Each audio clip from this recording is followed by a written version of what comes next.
The NBA is back in China for the first time in 6 years. Devin Booker and the new net, Michael Porter Jr., they were in action in this one. Shaq, Yao Ming in attendance for this game. So let's pick it up in the first quarter. Cam Thomas drives and then shoots that high floater and nails it. And then a couple possessions later, Thomas really came out aggressive here. Drives, loses the defender, headsy, and then finishes the tough left-hander plus the foul. So let's jump up to the second quarter now. Dylan Brooks steals it and then heads the other direction and finishes that breakaway dunk. Later in the same quarter, Michael Porter Jr., we mentioned him, new on the Nets, but that shot's not.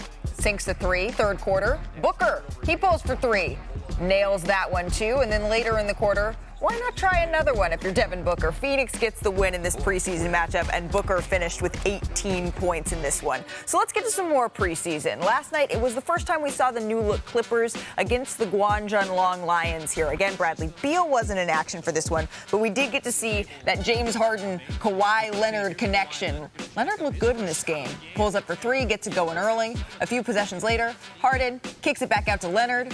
Yet another triple. He was feeling it from behind the arc a little bit on this one. And then early in the second quarter, you recognize him? Tim Frazier forces the turnover. Frazier gets it to Victor Oladipo for the one-handed jam. Oladipo reminding everyone who he is. Leonard, again, yet another three-pointer. He finished with 18 points, 5 of 8 from beyond the arc here. And then Chris Paul, looking comfortable out there. Knocks down the three for a squad he knows so very well. And then later in the third quarter, Paul gets the steal, he pushes it to the other end, and then drains that running jumper. He finished with 15 points, 4 of 5 from 3 in this game. And the Clippers, I know it's just preseason, they did put up 142 points on the Lions. Kawhi led all Clippers with 18. Zubats, Chris Paul, John Collins, they each added 15 in the game. And then Victor Oladipo, as he mounts his try to get back into the NBA, had a game-high 24 points in the loss. Kendrick Perkins, your first impressions of this Clipper squad?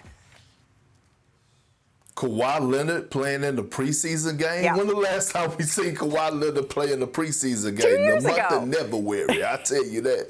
No, the month of February. But here's the thing, right? It's so much noise going on about Kawhi Leonard outside the lines, and the only way to quiet that noise is by going out there and performing on the floor at a high level. I believe that we're going to see the best version of Kawhi Leonard, and it was a blessing in disguise what's going on outside the lines, because now Kawhi can find his sanctuary inside the lines, which is going to benefit the Clippers. Malika, did you see those jumpers from Kawhi? That was 2019 Kawhi looking there. That's the way he was shooting at the end of last season. He had a healthy summer. And now you look at that. By the way, Chris Paul hit 4 threes in this game.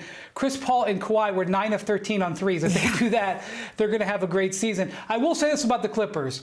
They're old, okay? They looked at the youngest team in NBA history, the Thunder, winning the title last year, and they responded by saying, we're going to have one of the oldest teams in NBA history. But if you're going to be old, at least be deep, and they are deep. I think this team can withstand some of their players missing some time. They are set up to be a very competitive team, and I will say this. In NBA history, regardless of how the Thunder buck the trend, typically the older teams perform better.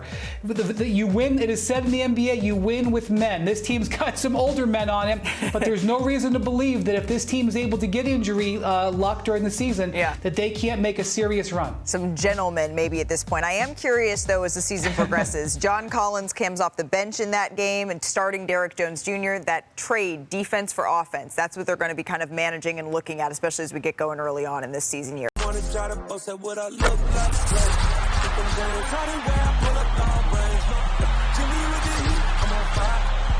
It's NBA,